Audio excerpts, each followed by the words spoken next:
What's up guys, welcome back to my channel dan selamat datang kembali di podcast cerita seram. Dan hari ini gue akan melanjutkan lagi part 3 dari Lasmi, cerita kuntilanak merah yang menceritakan kisah hidupnya dari seorang manusia menjadi kuntilanak merah. Nah, kalau kalian belum dengar atau belum nonton part 1 dan part 2 yang udah gue bikin dari Lasmi ini, bisa langsung cek di kolom deskripsi, udah gue taruh di situ, atau kalian bisa klik tombol di atas gua nih. Terus sebelum mulai jangan lupa juga untuk selalu support channel gua dengan cara klik tombol subscribe-nya aja, tinggal klik tombol di pojok kanan bawah layar kalian nih, kemudian klik tombol loncengnya biar dapat notifikasi dari video-video terbaru channel ini.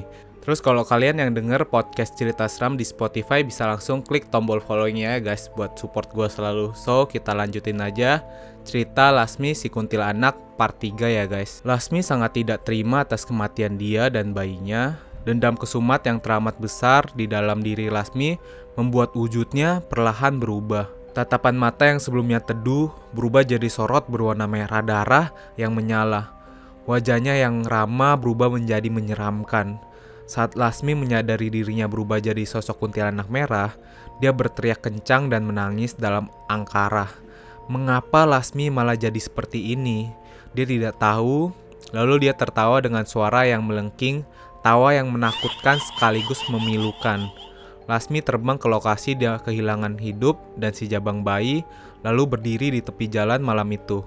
Lasmi menyaksikan ulang kilas balik bagaimana peristiwa yang tragis yang dialaminya berulang kali.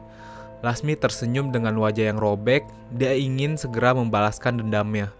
Lasmi menunggu si supir melewati jalan tempat dia meninggal, namun sampai pagi tiba, mobil si supir tidak kunjung lewat. Lasmi menahan geram, dia benar-benar harus menunggu momen yang tepat untuk membalaskan dendamnya. Lasmi akhirnya pergi ke rumahnya untuk menengok Asep. Lasmi memperhatikan Asep yang sedang menyapu halaman rumah dari pohon di depan rumahnya. Asep tampak begitu sendu, dia sesekali termenung memegang sapu. Lasmi lalu berkelebat di sekitar Asep sebagai isyarat bahwa dirinya ada. Asep pun sedikit terkesiap menggosok tengkuknya. Asep celingak-celinguk ketika merasakan sensasi hawa dingin. "Lasmi di sini, bisik Lasmi dengan senyum lirih yang tentu saja tidak terlihat. Asep hanya lanjut menyapu, Lasmi pun duduk di kursi teras memandangi suaminya itu dengan perasaan sedih dan rindu. Neng, biasanya ada Neng di sini. Sekarang Aa teh, menu kesepian, rumah sepi," ucap Asep tiba-tiba dengan pelan. Lasmi hanya menahan kesedihan, entah Asep dapat merasakan kehadiran Lasmi atau tidak. Lasmi memandangi Asep yang memunggunginya dan terlihat makin kurus. Saat baru selesai menyapu, teman Asep yang dulu membantunya datang. "Assalamualaikum." "Waalaikumsalam." Asep mengusap tangannya. "Kumaha Sep, sehat?" Asep tersenyum. "Ini Sep, istri saya teh nitip ubi rebus sama pisang buat kamu." Dia memberikan bungkusannya. "Atur nuhun." Asep menerimanya dengan senyum. "Alhamdulillah dang. Dimakan ya Sep. Cepat sembuh kamu teh." Lalu temannya berpamitan. Lasmi tersenyum, ada kelegaan bahwa masih ada orang baik yang membantu suaminya. Asep pun masuk ke dalam rumah, diikuti Lasmi. Lasmi hanya memandangi Asep, menikmati makanan itu sendirian. Rumah makin terasa hampa. Lasmi ingin sekali seperti dahulu ketika mereka makan bersama. Sambil mengunyah, Asep menatap kursi di depannya, seakan menganggap Lasmi ada di sana. "Makan yang banyak, ucap Lasmi. Hari itu Lasmi mengelilingi rumah mengingat kesehariannya sementara Asep membersihkan sulingnya karena malam nanti akan mengisi acara pesta Belanda. Sambil berkeliling, Lasmi mendengar tembang Sunda kesukaan yang dimainkan Asep dengan sulingnya. Perasaan Lasmi menghangat.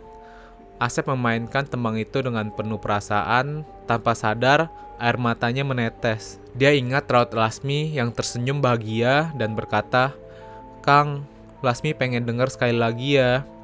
Asep pun mengelap pipinya di depannya. Lasmi menangis karena tahu apa yang dibayangkan Asep. "Sumpah ya, Ara nangis lagi pas bilang bagian ini," kata Lasmi. Lasmi jadi kangen lagi sama Kang Asep. "Lasmi yang sabar ya, nahan kangen emang nyesek." Sorenya, Asep siap-siap berangkat. Teman-teman tim pengiringnya menunggu di teras. Biasanya Lasmi akan menyambut dan sejenak mengobrol. Kali ini hening, Lasmi ke teras seakan menyapa mereka. "Ada ngerasa dingin tuh?" bisik salah satunya. "Iya, Lasmi mungkin." "Lasmi yang tenang ya," kata salah satu dari mereka. Lasmi tersenyum lalu kembali ke kamar. Asep sedang mengenakan pakaiannya, lalu meraih salah satu pakaian Lasmi, menghirup aromanya dalam-dalam. "Akang berangkat ya, Neng," ucap Asep. "Iya, Kang." Lasmi seakan mencium tangan Asep. Lasmi mengiringi Asep dan timnya ke acara. Tiba di panggung acara, Asep duduk memegang sulingnya. Posisi Lasmi telah digantikan oleh anak teman Asep. Masih belia tapi cukup lihai menyanyikan tembang. Asep termenung, rasanya kemarin Lasmi masih bernyanyi, dadanya sesak, selendang ciri khas sinden telah berpindah tangan. Seluruh tim menyadari Asep melamun, Lasmi duduk di sampingnya. "Sep, kenapa?" tegur Dadang. Enggak apa-apa. "Sep, mungkin saya terlihat ikut campur, tapi kamu harus rela, biar Lasmi juga bahagia." Iya, jawab Asep lirih. Lasmi yakin, Akang pasti bisa, bisik Lasmi. Pertunjukan pun dimulai. Asep memainkan sulingnya seirama dengan alat musik lain. Dia menatap punggung sinden baru yang sedang nembang sambil membayangkan itu Lasmi. Perlahan, Asep merasakan kakinya kesemutan, tapi dia menghiraukannya dan berusaha fokus. Sementara Lasmi khawatir, Lasmi tahu betul Asep sedang menahan sakit gulanya yang kumat. Asep mulai keringetan, tapi Lasmi tidak bisa berbuat apa-apa selain seolah mengusap punggungnya. Asep membatin dan bilang, "Gusti, setidaknya saya bisa malam ini." Lasmi mendengar suara batin itu, lantas dia menangis. Tim pengiring menyadari ada nada yang meleset dan takut ketahuan oleh penonton Londo. Mereka bisa kena masalah kalau ketahuan. Beruntungnya, Asep dapat bertahan sampai pertunjukan selesai. Dadang menghampirinya, "Sep, kamu istirahat dulu abis ini ya, gak apa-apa." Asep mengangguk pasrah. Ternyata ada wanita Londo yang menyadari kesalahan Asep. Dia menghampiri Asep yang hendak pergi dari panggung. "Saya sering nonton pertunjukan kalian, tapi kamu tadi beda," kata wanita itu. "Maaf non," Asep menunduk takut. "Mana sinden yang biasa dengan kamu?" Asep terdiam. "Kenapa kamu diam saja?" tanyanya lagi, kali ini dengan penekanan. Asep makin takut. Jika tidak dijawab, dia bisa kena masalah. Dijawab pun hanya akan menambah kesedihan. "Punten non, Asep sedang tidak sehat," ucap Dadang sopan sambil menarik lengan Asep menjauh. Dadang membawa Asep ke belakang panggung. "Kamu gak apa-apa?" tanya Dadang cemas. "Gak apa-apa, nuhun Dang," kata Asep masih merasa tegang. Lasmi menatap tajam wanita Londo yang kembali ke kumpulannya. Lalu gelas yang dipegang salah satu temannya tiba-tiba pecah begitu saja. Mereka sangat kaget. Lasmi tertawa melihat mereka yang bingung, sekaligus ketakutan. Pertanyaan itu menyinggung Lasmi dan dia hanya memberikan peringatan. Untungnya, pecahnya gelas itu tidak melukai. Londo-londo wanita itu langsung menjauh dari panggung. Setelah itu, Lasmi menghampiri Asep yang sedang duduk. Asep sedang memijit kakinya yang masih kesemutan. Lasmi duduk di sampingnya. "Akang gak apa-apa," kata Lasmi. Asep hanya terdiam, tim pengiringnya memandangi iba. "Sep, kamu gak apa-apa kan sementara ini istirahat dulu?" tanya Dadang, mewakili timnya yang khawatir. "Oh iya gak apa-apa Dang," Asep mengangguk. Sebenarnya Asep sedih karena itu mata pencariannya. Bagaimana dia mencukupi kebutuhan hari-harinya jika tidak bekerja? Dadang memberi upah acara tadi. "Sep, terima ya, ini ada sedikit rezeki dari kita." "Ya Allah, hatur nuhun pisan," Asep mengatakan sambil mengelap air matanya, lalu menyalami rekan-rekannya. Lasmi pun terharu, dia mengelilingi mereka seakan mengucapkan terima kasih. Asep dan timnya pun bergegas pulang. Di jalan, Asep hanya memandangi lurus. Dia biasanya bergenggaman tangan dengan Lasmi, membahas esok hari dan impian mereka. Namun, kini Asep hanya berbicara dalam hati. Sesampainya di depan rumah, Asep berpamitan dengan timnya. Lalu dia duduk sebentar di teras, melepas lelah. Biasanya Lasmi akan mengambilkan segelas air putih. Hari ini terasa sangat berat untuk dilalui oleh Asep. Asep harus serba bisa sendiri. Lasmi ingin sekali menguatkannya andai dia bisa. Asep pun masuk ke dalam rumah, mengambil air minumnya sendiri. Lasmi menunduk. Jika saja dia bisa mengambilkan air minum untuk Asep tanpa harus membuatnya takut. "Maafin Lasmi ya, A," ucap Lasmi sendu sembari berdiri di sebelahnya Asep. Asep bergeming sebelum ke kamar. Lasmi mengikutinya.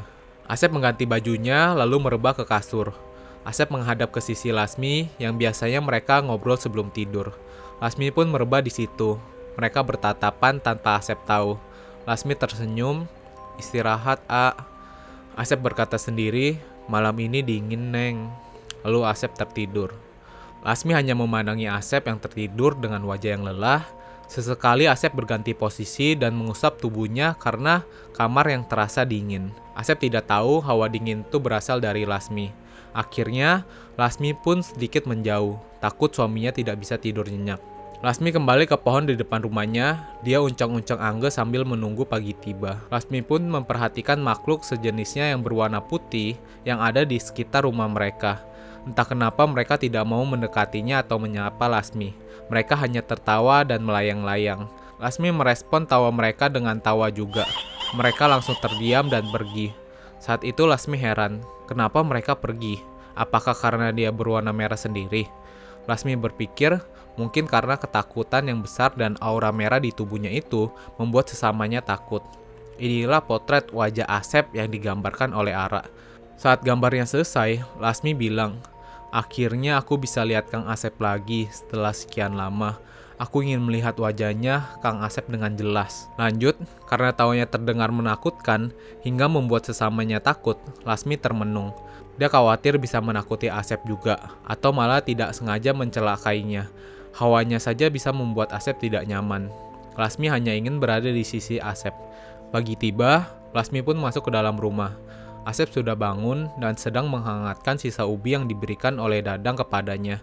Lasmi memandangi Asep yang kesulitan membuat makanan paginya, dan melamun ke arah uap yang mengepul. Ini seharusnya tugas Lasmi, tapi dia tidak mungkin bisa melakukannya lagi. Lalu terdengar suara yang parau dari luar. Assalamualaikum, Sep.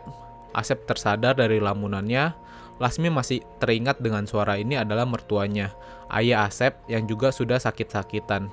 Lasmi mengikuti Asep menuju pintu. Tiba-tiba saja langkah Asep melimbung. Dia merasa pusing. Ayah Asep melihatnya dan membantu dia duduk. Sep, kamu sakit? Asep mengangguk. Pulang aja ke rumah, jangan sendirian. Bisa kenapa-kenapa kamu, kata ayahnya. Enggak, Pak.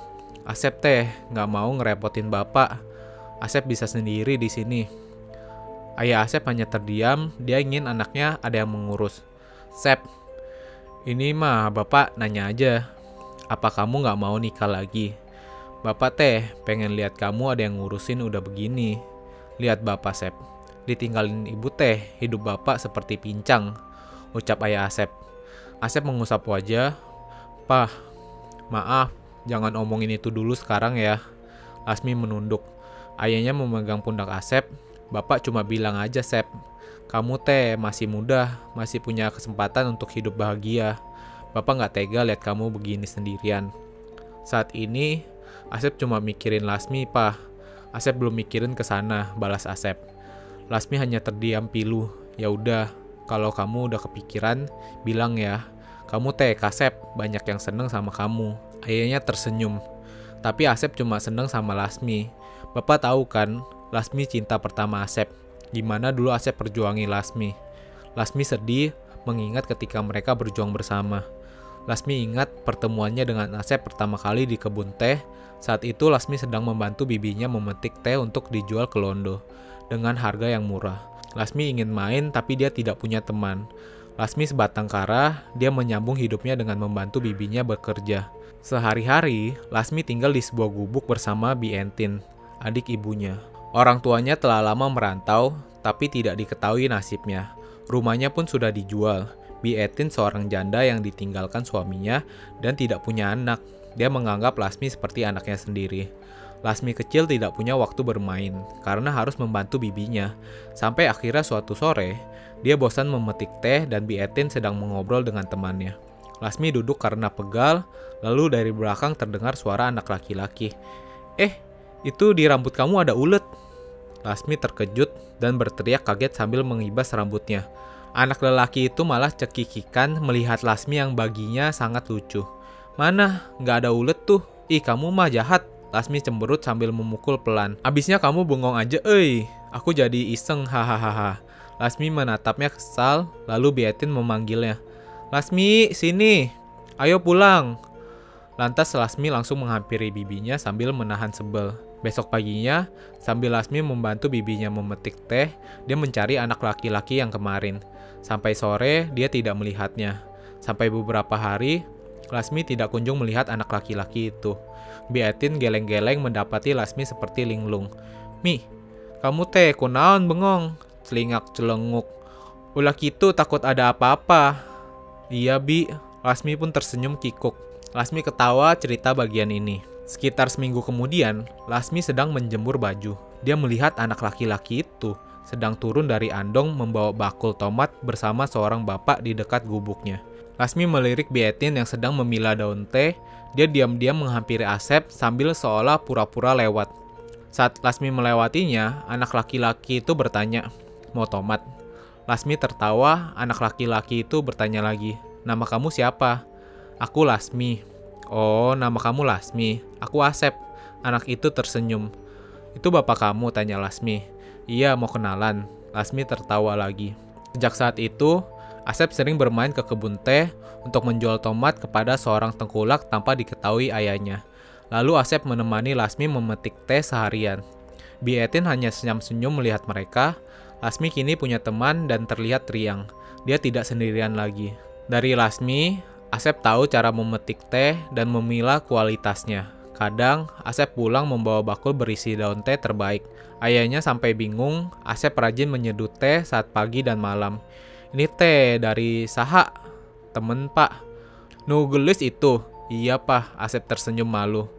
"Kamu teh seneng sama dia?" "Siapa namanya?" tanya ayah Asep menikmati tehnya di teras. Asep mengangguk. "Lasmi pak." "Cantik namanya," saut ibu Asep sembari menaruh kacang rebus. "Ya udah kalau kamu seneng mah, bapak ge seneng." Ayah Asep melirik istrinya, memberi isyarat. Usai pembicaraan singkat itu, orang tua Asep datang ke gubuk Bi Etin 2 hari kemudian. Mereka membawa makanan. Lasmi ingat hari itu sore dan hatinya berbunga-bunga kedatangan mereka. Tapi Lasmi malu. Dia duduk di belakang Bi Etin menunduk. Asep dan Lasmi curi-curi pandang. Bi Etin pun senang kedatangan tamu yang kelak akan menjadi keluarga baru.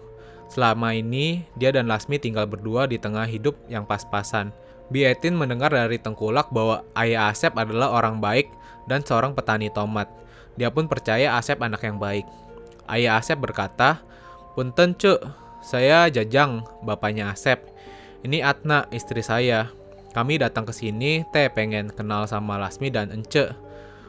"Muhun Kang, aya naon ieu teh?" tanya Bi Etin sambil menahan senyum. Ayah Asep melirik Asep. "Anak saya katanya teh hoyong sama Lasmi." Bi Etin lalu berkata kepada Lasmi yang dari tadi hanya menunduk, "Kamu gimana Mi?"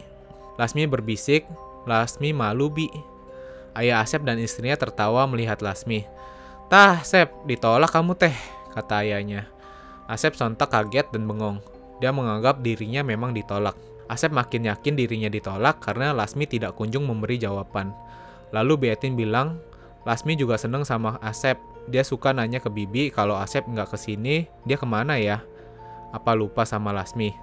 Lasmi menepuk pundak bibinya seakan jangan membocorkan hal itu. "Jadi gimana Lasmi? Seneng juga sama Asep?" tanya Atna.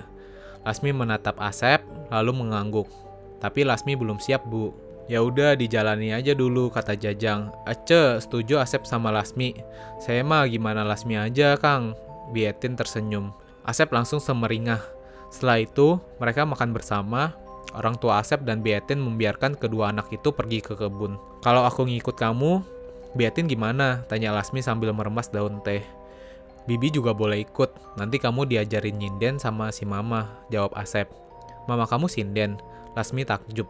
"Iya, kamu mau jadi sinden?" "Mau," Lasmi bersemangat, "tapi aku teh nggak bisa nembang." "Tenang, si mama pasti akan ajarin kamu. Aku kalau nggak kesini teh begadang ikut mama bekerja." "Oh gitu, kirain kamu mah lupa sama aku." Lasmi tersipu malu. Beberapa bulan kemudian, Asep dan Lasmi menikah dengan sederhana. Mereka tinggal di rumah Asep. Atna mengajari Lasmi menyinden setiap hari dan mengajaknya ke acara-acara. Lasmi pun mulai dikenal sebagai sinden cilik yang berbakat. Sementara Bi Etin membantu Jajang jadi petani tomat. Atna bangga dengan Lasmi yang pamornya melesat. Tim sindennya jadi sering dipanggil acara-acara penting. Asep pun belajar bermain suling dari teman ibunya agar bisa mengiringi Lasmi.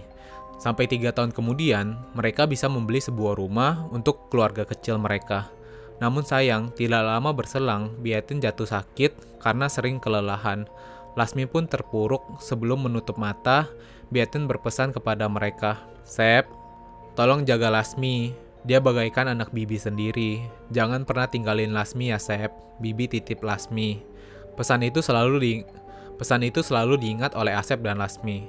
Mereka berjanji, mereka akan selalu bersama apapun yang terjadi. Sampai Lasmi tiada pun, dia ingin selalu bersama Asep. Itulah kenapa Lasmi sedih ketika Jajang menyarankan Asep menikah lagi. Di sisi lain, Lasmi tidak tega Asep sakit-sakitan. Ya, dipikirnya baik-baik, Sep. Bapak cuma pengen kamu bahagia. Khawatir kamu sendirian di sini, ucap Jajang. Insya Allah, Pak. Asep kuat, balas Asep. Sep, punten juga nih mah, kamu udah tahu siapa yang nabrak Lasmi? Tanya Jajang hati-hati. Asep menoleh kaget, begitu pula Lasmi. Lasmi memancarkan aura merah, dendamnya terpecik. Siapa, Pak? Bapak kenal. Asep berusaha menahan amarah dan duka yang seketika bergejolak. Dia supir pengangkut sayur, Sep. Dulu sering belanja di Bapak. Dia minta maaf, tapi nggak berani menghadap kamu, jawab Jajang. Ya Allah, Pak. Asep sebenarnya nggak dendam. Cuma karena dia, Asep kehilangan Lasmi, ujar Asep lirih. Boleh tahu siapa namanya, Pak? Lasmi menunggu nama itu terucap, dia ingin segera membalaskan dendamnya. Udahlah, Sep, ikhlasin aja. Nanti kamu malah tambah sakit. Jajang berdiri, bukan Bapak mau nutupin, tapi dia punya anak kecil, Sep. Bapak nggak tega, biar gimana pun dia tulang punggung. Dia minta maaf sama kamu, udah, jangan dipikirin lagi. Asep mengangguk paham. Ya udah, makasih banyak ya, Pak. Jajang pun pamit. Lasmi mengikutinya dari belakang. Jajang merasakan hawa panas menyelimuti lehernya. Perasaan ini tidak enak, tapi dia terus berjalan. Sekitar setengah jam, dia melewati pasar. Jajang tiba di sebuah gubuk kecil di pinggir sungai. Di situ terparkir mobil. Lasmi menyeringai, mobil itulah yang menabrak Lasmi. Pak Jajang, seru pria beraut pucat membuka pintu. Punten, Pak, gimana nih? Jujur saya takut setiap hari. Saya sampai gak bisa tidur. Udah. Kita semua ikhlasin, biar Lasmi juga tenang ya. Jajang menepuk-nepuk pundak pria itu dengan suara bergetar.